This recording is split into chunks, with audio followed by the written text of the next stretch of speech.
I've been quietly observing this site for some time, but now I'll share my story, even though it's quite lengthy and still unfolding due to an ongoing custody battle for my friend's daughter. Since the case is currently in court, I'll be cautious about sharing too many details to avoid any self-incrimination. I'll use pseudonyms and omit some specifics to maintain anonymity, so let's get started. This story revolves around my former best friend and business partner, along with his wife. He's still a friend, but our closeness has waned. This situation has had a significant impact on both our lives, and I believe I'm in a position to narrate the story. Some of you might perceive me as the antagonist here, and perhaps I am, but before passing judgment, try to put yourself in my shoes. Maybe you'll understand me, maybe not, but either way, I'm not too concerned. My friend, whom I'll call Joe, and I grew up together in the Midwest. He's a genuinely nice guy who wouldn't harm a soul, an introverted, geeky, and highly intelligent individual. Despite having contrasting personalities, we got along famously. We're the same age and share a passion for playing video games. After high school, I joined the military since I had been part of ROTC during my high school years. Joe wanted to enlist alongside me, but his father objected, particularly during the turbulent times in the Middle East when politicians and the media were clamoring for war. Joe's father was firmly against the Middle East conflicts, and while I'm not saying he was wrong, I witnessed many of my friends tragically lose their lives in those wars. Joe could have been one of them. Unfortunately, things didn't turn out well for Joe, as he's currently serving a 20-plus-year sentence in prison. It seems his destiny led him down this path due to a woman-related situation. I couldn't help but ponder how I might have influenced the course of events. Perhaps I could have intervened earlier to prevent his relationship with his future wife from progressing when he first mentioned it over the phone while I was nearing the end of my military service. I wondered if I was just as responsible as he was, as I had been hesitant to reveal the truth to him. I still hold secrets that I haven't disclosed to Joe, fearing it would break his heart. After 8 years of dedicated military service, I received an honorable discharge, with the majority of my time spent in the Middle East. A few days after my return, I reached out to Joe, inviting him for a drink at the bar. Joe has become quite busy lately, having declined my invitation once before. It's been increasingly challenging to get him to take a break from work. While I was in the military, we occasionally caught up during my leaves and visits home, but we've been drifting apart. Joe now runs his own specialized manufacturing company, which appears to have paid off handsomely for him. He graduated from college with a degree in bioengineering and has transformed his business into a 7-figure enterprise in less than 4 years since my military exit. On the contrary, I spent 8 years in the military and now find myself unemployed, lacking marketable skills for a high-paying job. It feels like I'm starting anew. Joe's impressive success doesn't surprise me. He's always been the intelligent one with all the answers. The primary purpose of our meeting was to persuade him to hire me for his rapidly growing business. We had discussed this possibility extensively when he first launched the business, while I was still in the military. I believed I could assist with customer relations and sourcing parts from overseas. At that time, he frequently traveled to Asian countries to find vendors for fabricating components used in the products designed by his team, and I thought I could be of assistance in various aspects. We had extensively discussed the idea before, about me joining him once I completed my service. So, on that day, I arrived early at the bar with hopes of meeting him, considering he had canceled on me previously. As I pulled into the parking lot, I noticed his car right behind mine.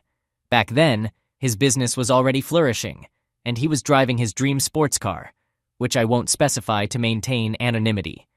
I was thrilled to see him, as it had been 2 years since our last meeting. He had put on about 40 pounds since I last saw him. We exchanged pleasantries as we entered the bar. Joe isn't the type to frequent bars or indulge in drinking.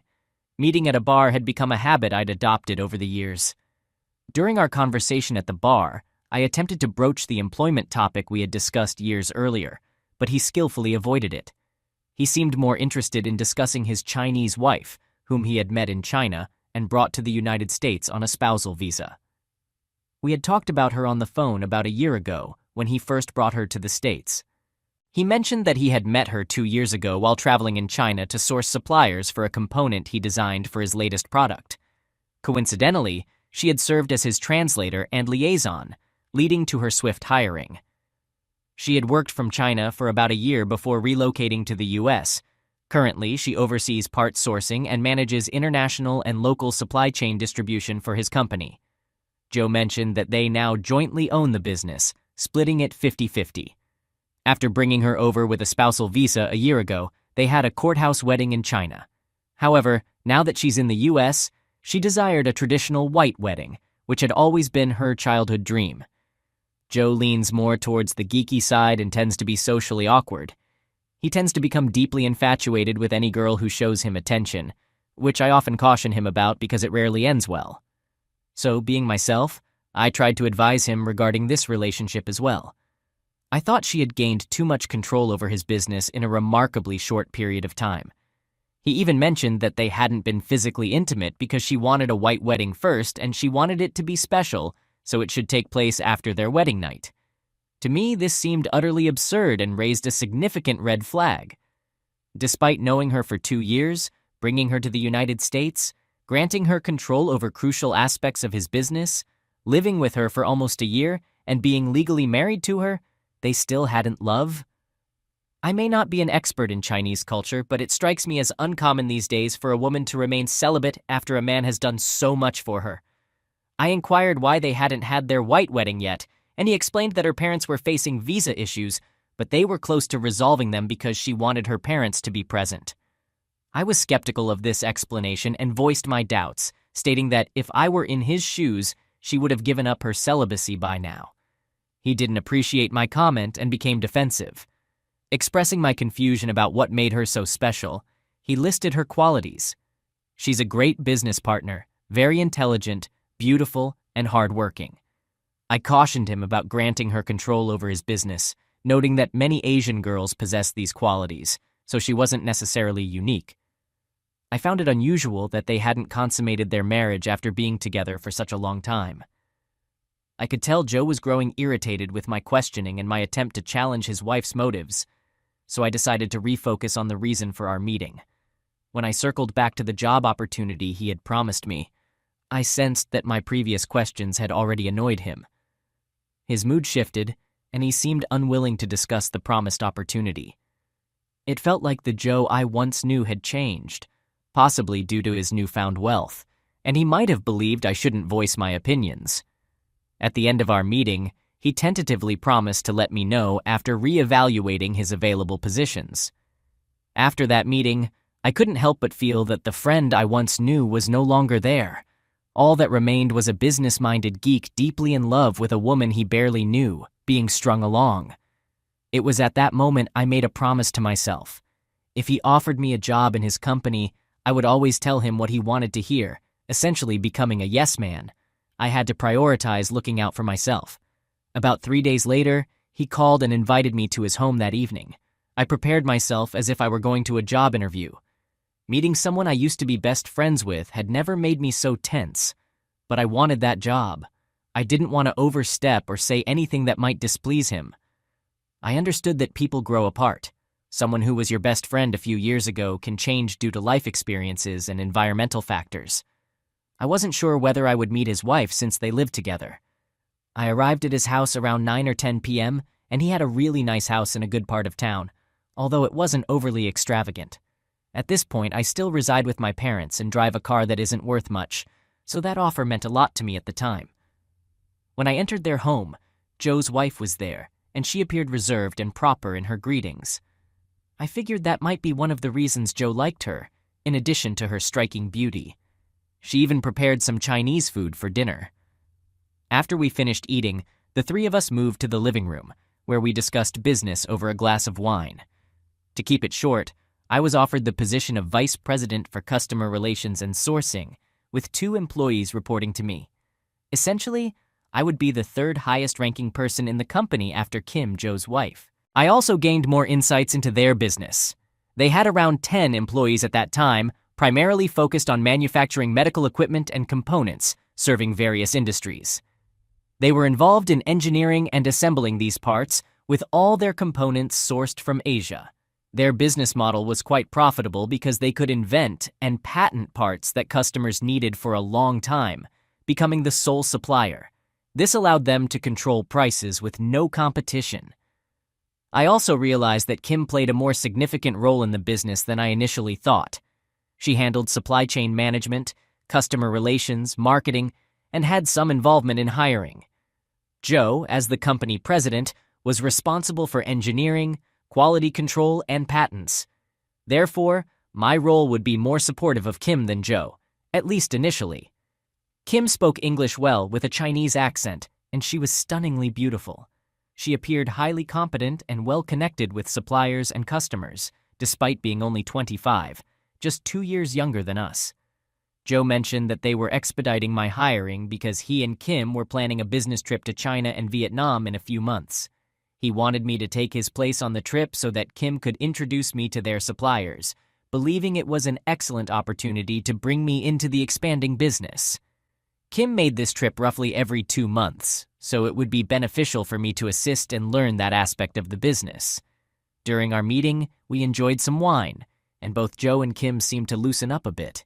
In hindsight, I could see that Kim was putting on a bit of a facade in front of Joe, but occasionally her more outgoing personality would shine through. I didn't think much of it at the time, and even if I had, I wouldn't have brought it up, knowing how sensitive Joe was to any criticism about his wife.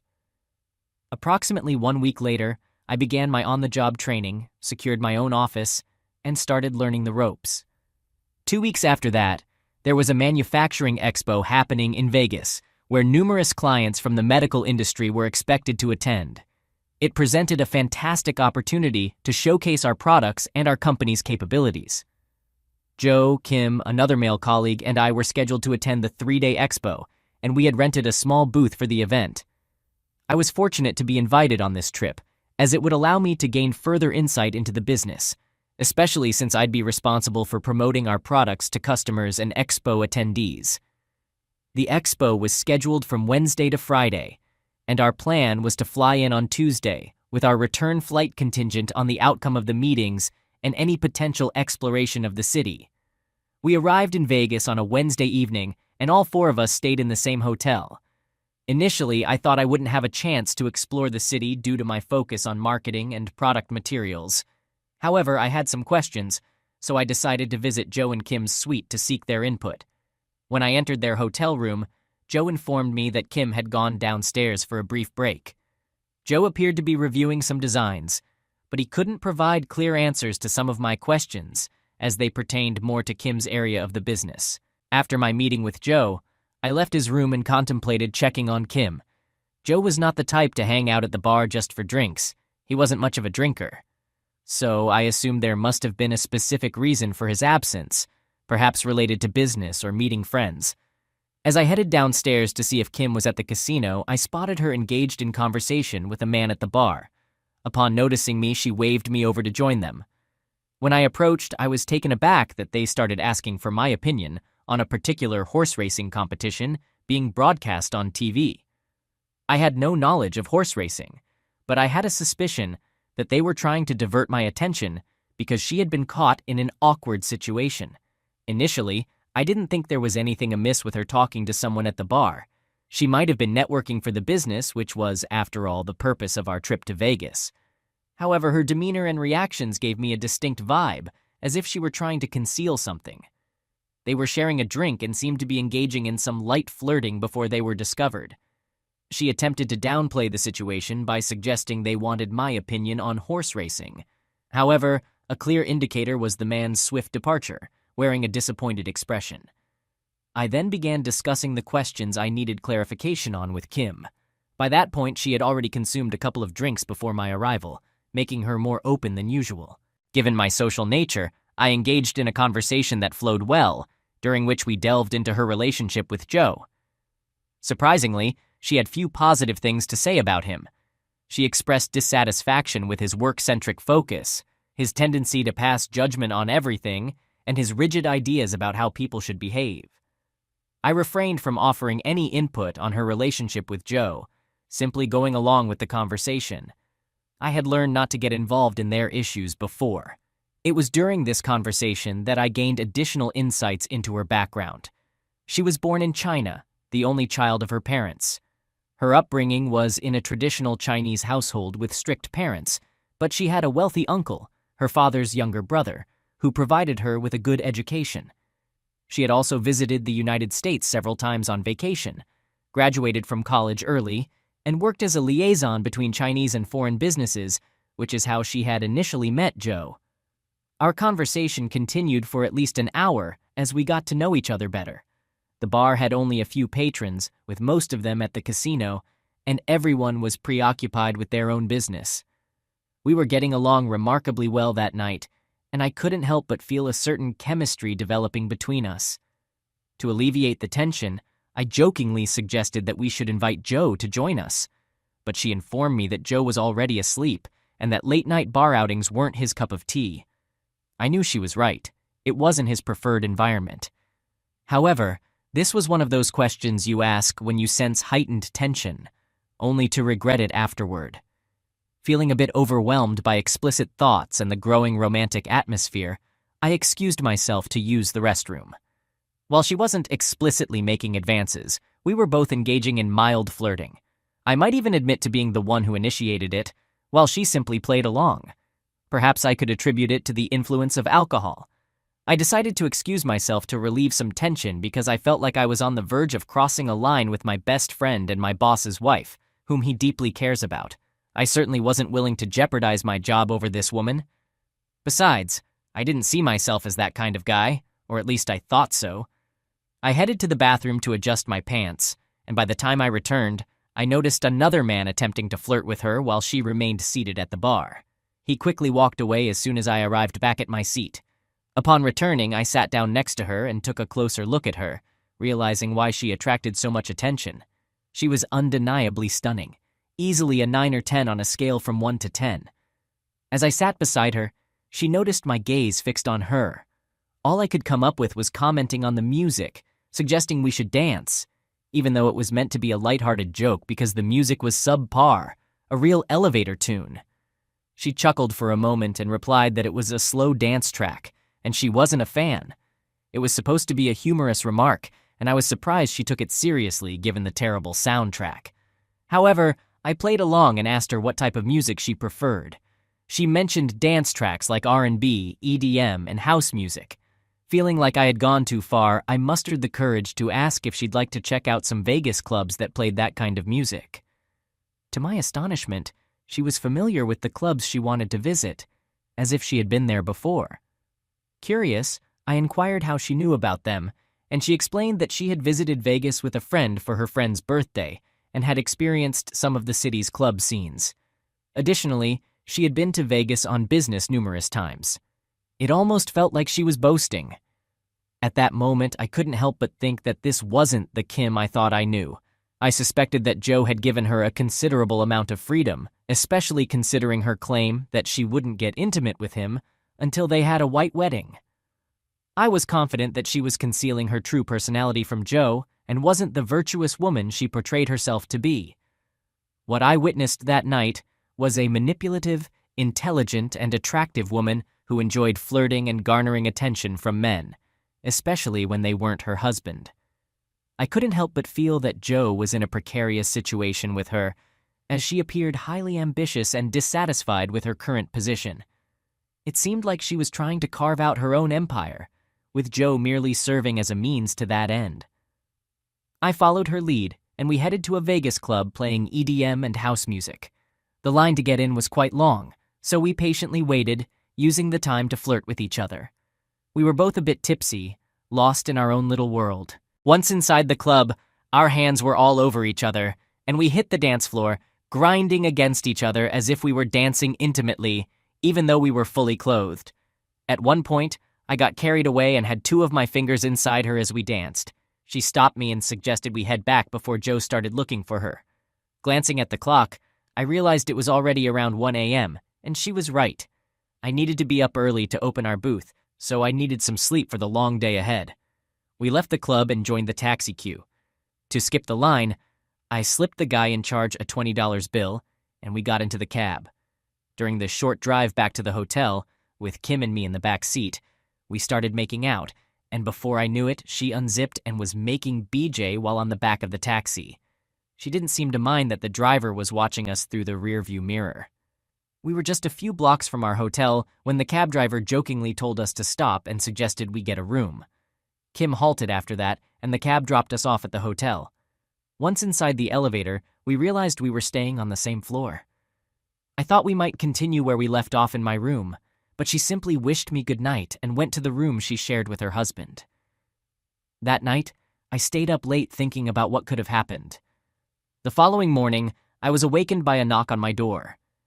It was the other employee who had come with us, and we were supposed to be packing and setting up our booth early before the expo attendees arrived. Our plan was to be there before 7 a.m., but it was already a few minutes past 7 a.m., so I quickly got ready, brushed my teeth, and went downstairs. I wasn't even sure how Kim would react when she saw me, but when I spotted Joe and Kim having breakfast downstairs, she greeted me as if nothing had happened the night before. We didn't have the time to join them, so we informed them that we were heading to the venue to unpack and prepare. Upon arriving at the venue, we unpacked and got everything ready. We had a few attendees and potential customers who visited our booth, and I was busy promoting our products before Kim and Joe arrived. Every now and then, I tried to catch Kim's eye while attending to people, but she wouldn't even make eye contact or engage in conversation with me. It was uncomfortable, almost as if she was avoiding me and regretting what had happened. I began to wonder if alcohol had played a role in her behavior, as she had seemed tipsy that night, and I felt like I had taken advantage of her. I feared that she might confess to Joe before the expo ended, potentially costing me not only my job, but also a friend. To add to the tension, she left the expo early that day, with Joe explaining that she wasn't feeling well. I suspected that part of her reason for leaving was my presence, as I felt like I had made her uncomfortable. Sharing a taxi with Joe after the expo, I wrestled with the decision of whether to confess to him. I wanted to take control of the situation, but explaining how his wife ended up making BJ to me during a cab ride home from the club would be incredibly awkward. So I remained silent. Throughout the rest of the day, my mind couldn't focus on anything else but the situation with Kim. I was concerned not only about that situation, but also about the potential consequences for my job, reputation, and overall embarrassment. I felt the need to talk to her urgently and couldn't wait until the following day. That evening, I went to the hotel bar, hoping she might be there like the previous night, but she wasn't. It was a long and uneasy evening.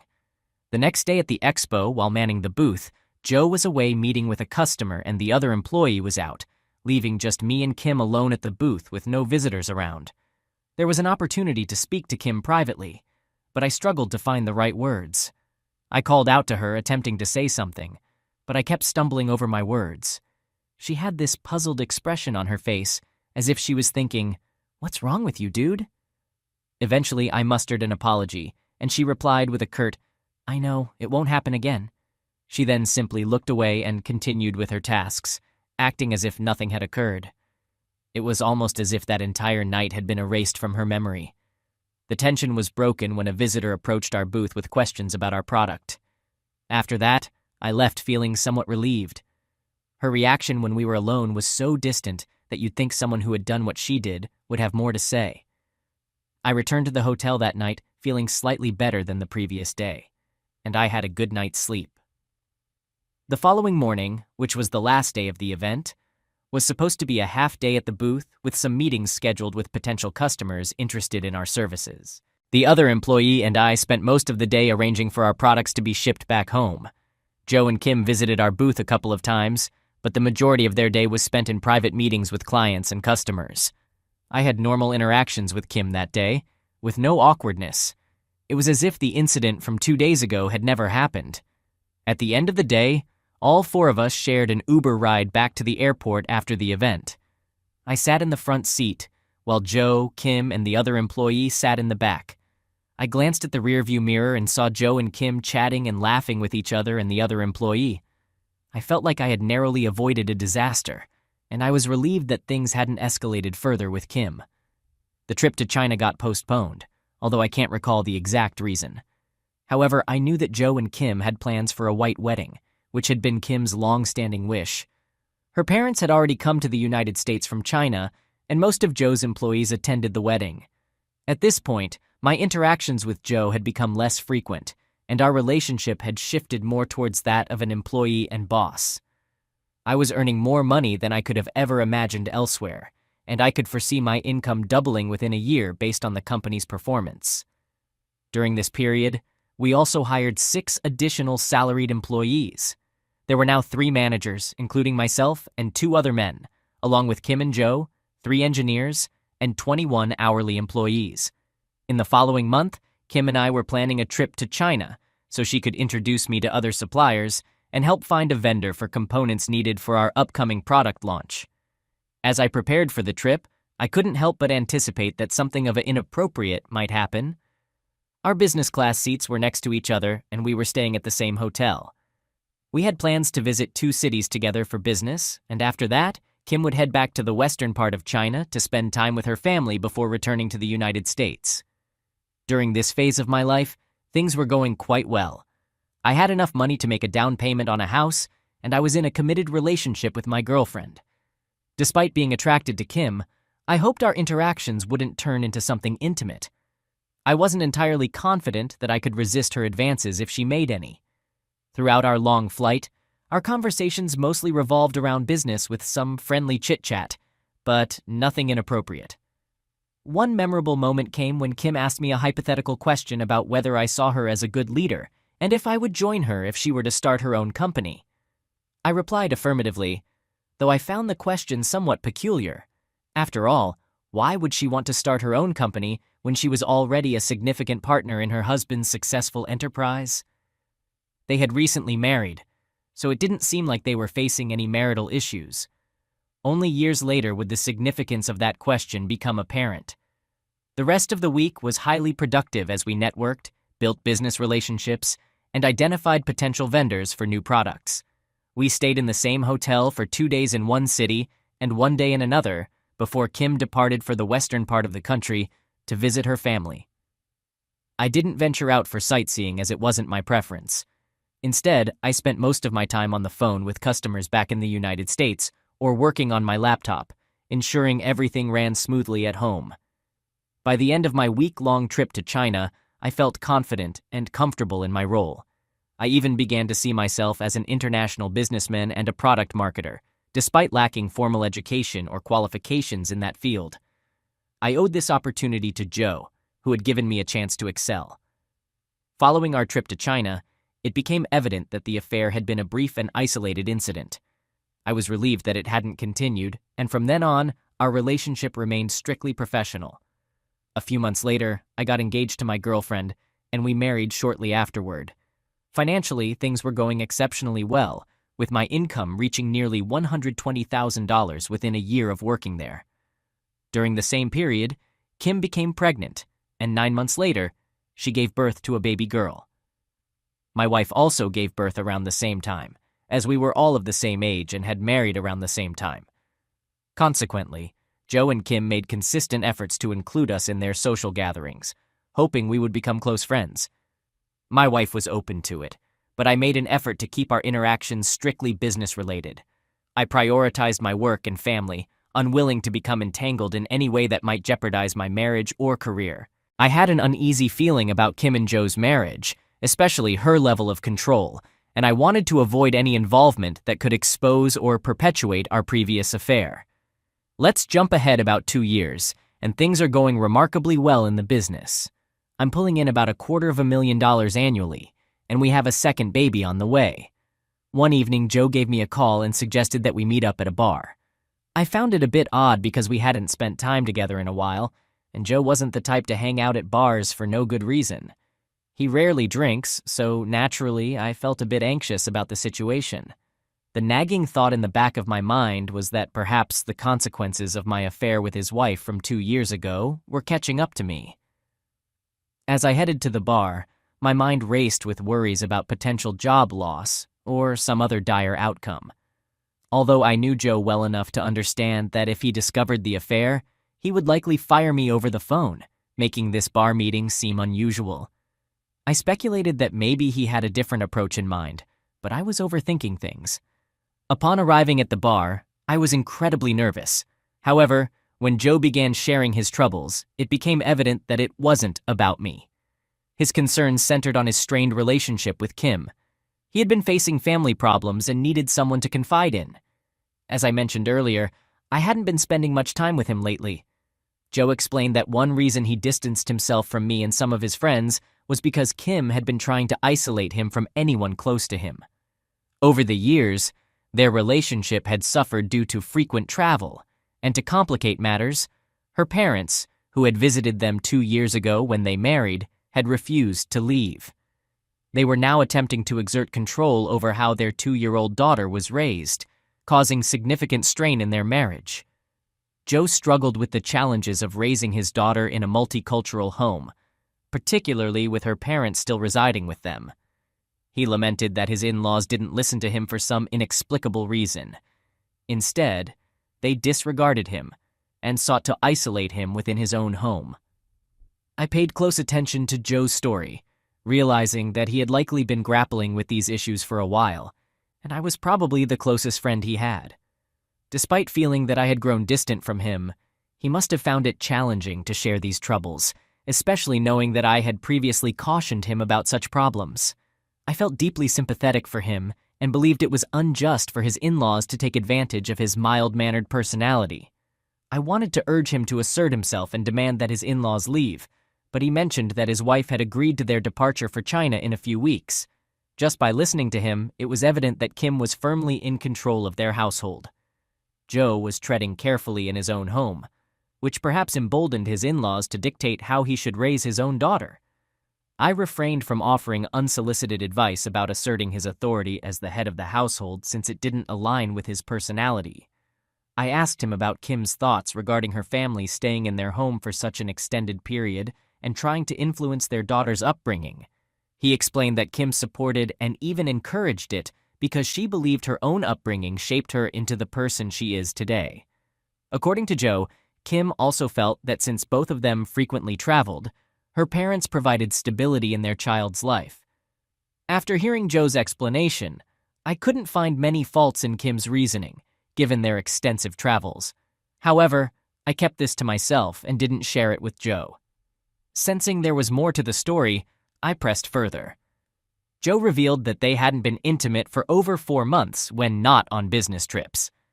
Kim would use various excuses to avoid physical closeness, citing work burdens or their daughter needing attention.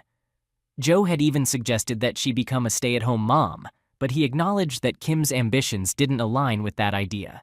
He expressed frustration that she refused to have more children, desiring a simpler family life. Joe added that Kim sought increasing control over his business, despite their financial stability. I inquired if he had considered divorce, which could provide shared custody and allow him to spend more quality time with their daughter without external interference, all while protecting his finances. Joe admitted he hadn't thought about divorce or consulted a lawyer, mentioning that he intended to discuss marriage counseling with Kim. While I didn't discourage him from seeking counseling, I advised having a backup plan. I also cautioned him to stay vigilant regarding her activities, suggesting monitoring her phone, tracking her movements, and possibly installing a GPS in her car. Joe reacted with disbelief, giving me a look as if I had suggested something outrageous. He angrily dismissed my suggestions, asserting that Kim's trips were mostly international, and she was not the type to have an affair. In that moment, I realized it was best to keep my thoughts to myself to avoid incriminating myself. So I silently listened to Joe's stories without offering any concrete opinions, merely echoing what he wanted to hear. My assessment at that point led me to suspect that Kim might be having an affair or contemplating divorce. This intelligent man appeared unaware of the impending threat, making him the most oblivious smart person I had ever encountered, seemingly blind to the impending upheaval in his life. I was relieved that we had that meeting because it allowed me to prepare for what might happen. I wasn't sure about the impact of their impending divorce, but it would be unwise not to plan an exit strategy. I knew I wouldn't easily replicate my current income elsewhere, so my only option might be to emulate his business model and start my own venture, leveraging the knowledge and experience I've gained, particularly in sourcing. I had already suspected that Kim had intentions of taking control of the business, based on some things she had said to me previously. Furthermore, she had taken over the hiring process, favoring individuals who were loyal to her, mainly of Chinese descent. While I had harbored these suspicions earlier, they didn't quite add up at the time.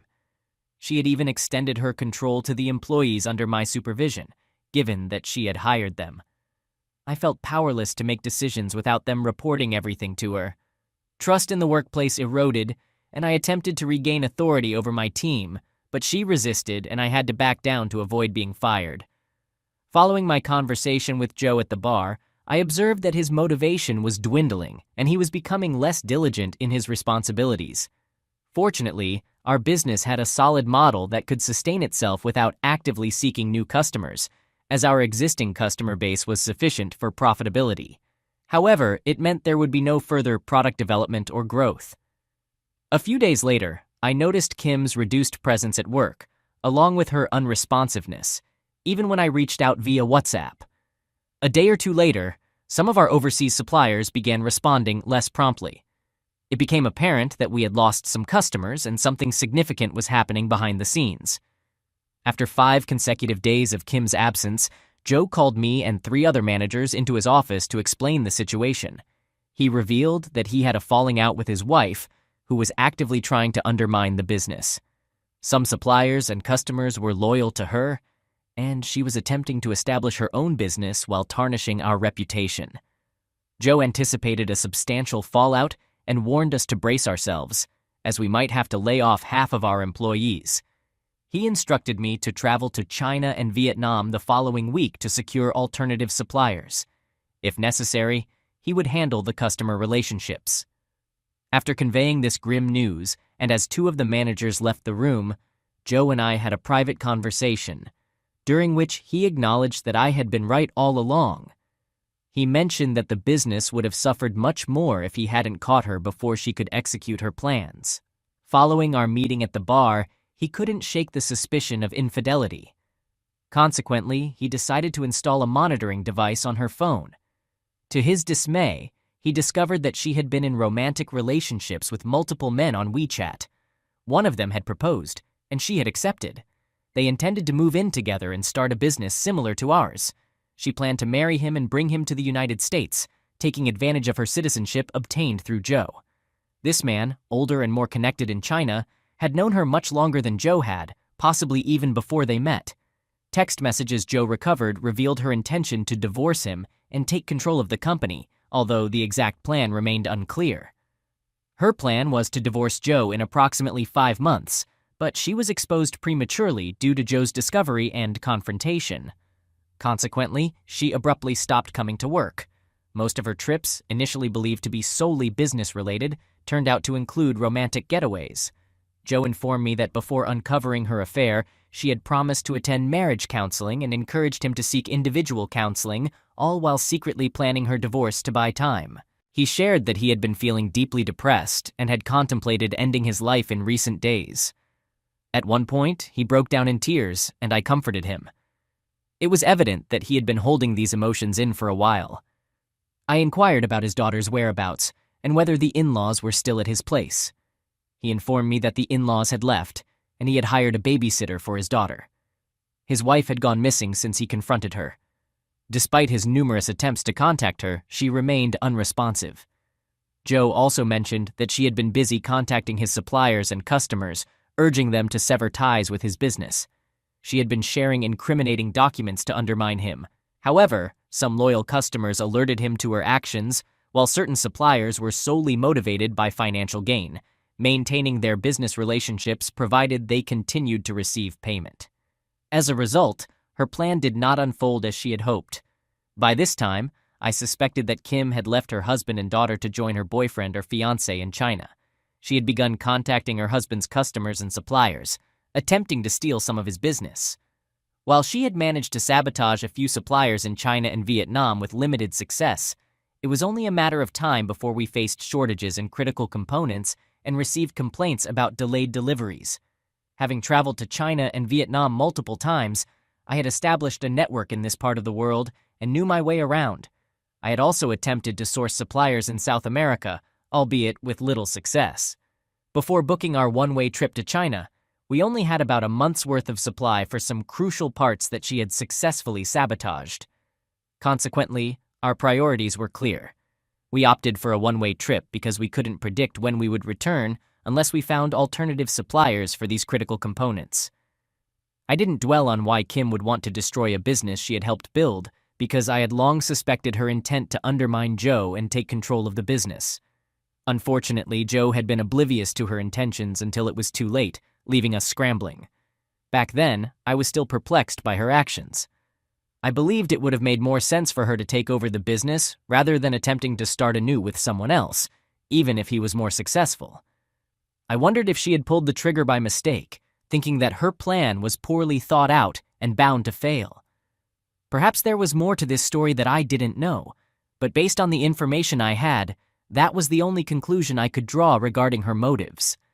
At this point, my primary concern was saving the business to continue paying my mortgage and maintaining the lifestyle my beautiful wife and kids had become accustomed to.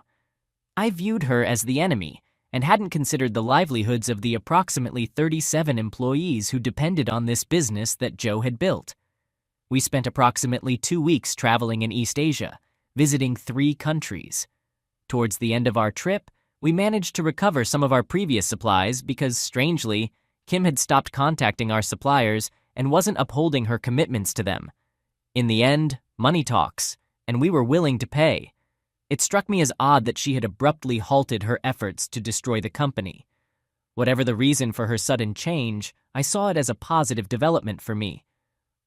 When we returned to the United States, it took about a month to weather the storm, but things eventually returned to normal. We never heard from Kim again, and I didn't see her during those months. I noticed that Joe was never the same.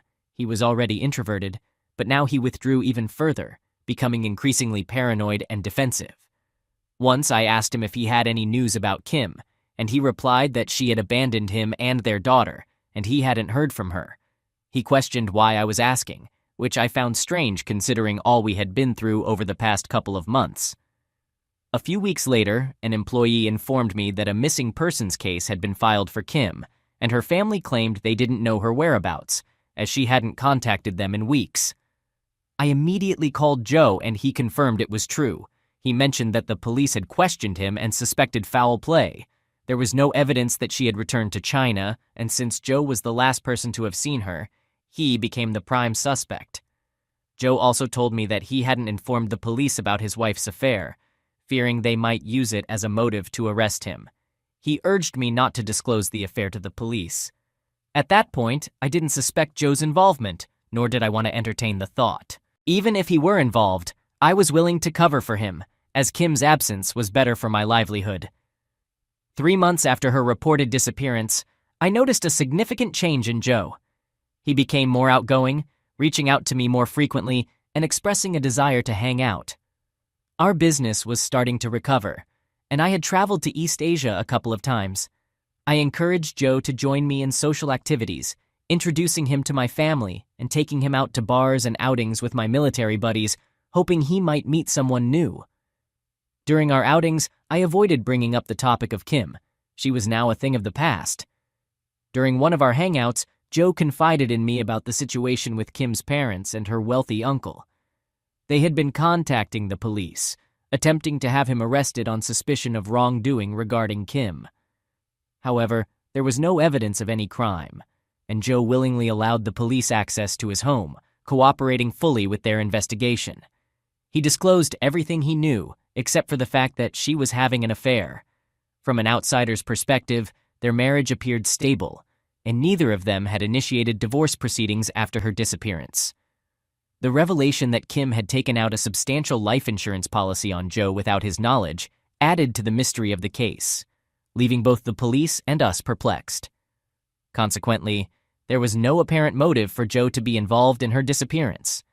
The police likely discussed Kim extensively with the 2 other managers at the company, including me, as they were probing for information, but lacked any significant leads. None of us were inclined to volunteer information, so if any of the managers were aware of Kim's attempts to sabotage the company and poach employees, they didn't divulge it. I was certain that if such information had come to light, it could have given the police a motive to arrest Joe or build a case against him, if they hadn't already. The case remained unsolved for approximately 5 months until Kim's family in China hired a private investigation team to pursue the matter and pose questions. This team managed to convince some Chinese employees to speak about Kim's efforts to persuade them to leave the company and join her. Additionally, some of Kim's friends shared details about her dissatisfaction with her marriage and desire to leave Joe. The private investigators gathered enough probable cause to draw the attention of local newspapers, likely funded by Kim's associates in China. These newspapers began running continuous stories about Kim's case to pressure the police and the district attorney's office, as well as to generate public interest and prompt action from the DA. Subsequently, the police obtained information from the investigation conducted by the private detectives, including records of Kim's travels, purchases, transcripts of interviews with individuals, and details about her affair partner. This put added pressure on some employees, who were then brought to the police station, ultimately revealing that before her disappearance, Joe had informed me and the 2 managers about Kim's attempts to undermine the company, leading to my trip to China to address the damage. During my interrogation, I had a lawyer present, and I firmly declined to provide any information that could potentially incriminate me. They sought a statement from me due to my close connection with Joe and Kim, attempting to intimidate me by labeling me a suspect and an accessory to a crime.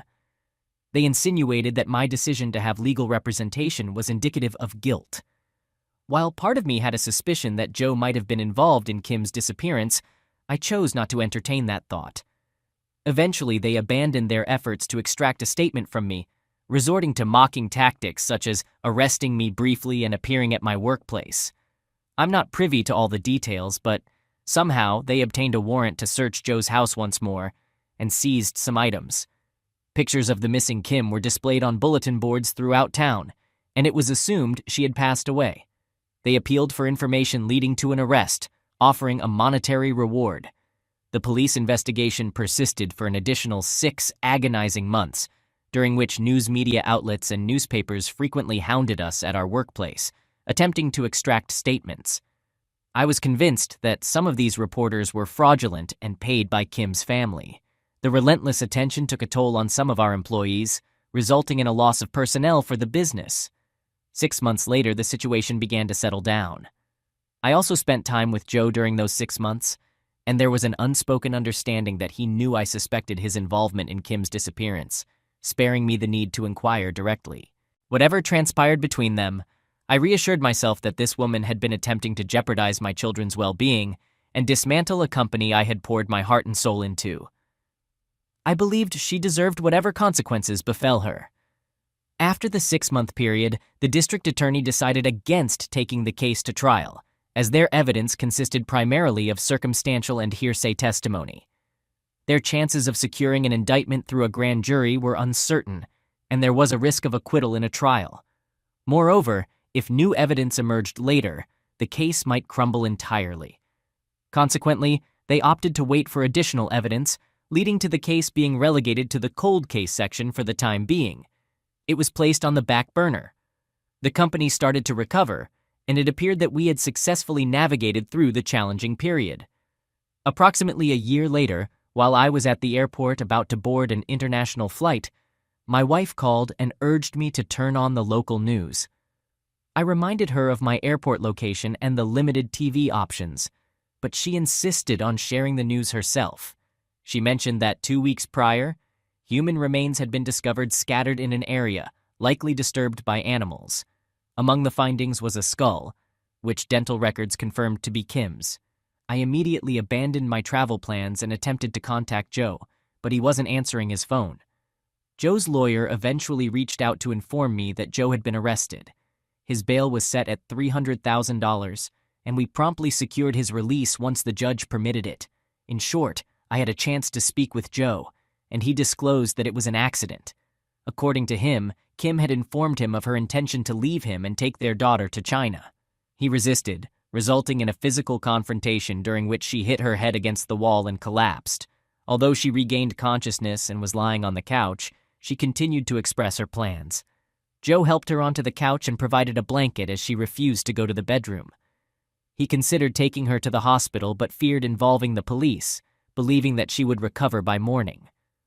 The following day, he returned to the living room and discovered that she had passed away, noticing blood oozing from the back of her head. His account aligned with the coroner's report, which indicated a minor fracture at the back of her skull. Blunt force trauma. The coroner couldn't definitively determine whether the force had caused her death, but she may have bled out. After a trial, Joe was convicted of second-degree manslaughter, with the jury recommending a prison sentence of over 20 years. As of my writing, he has served 3 months of his sentence, and we are in the process of appealing his case. Joe has transferred most of his business to me, and I have committed to supporting him financially. Additionally, I'm currently engaged in a custody battle with Kim's parents as we seek to adopt their 5-year-old daughter, which aligns with Joe's wishes and the close relationship she has developed with my own children. I believe our home would provide a loving environment for her.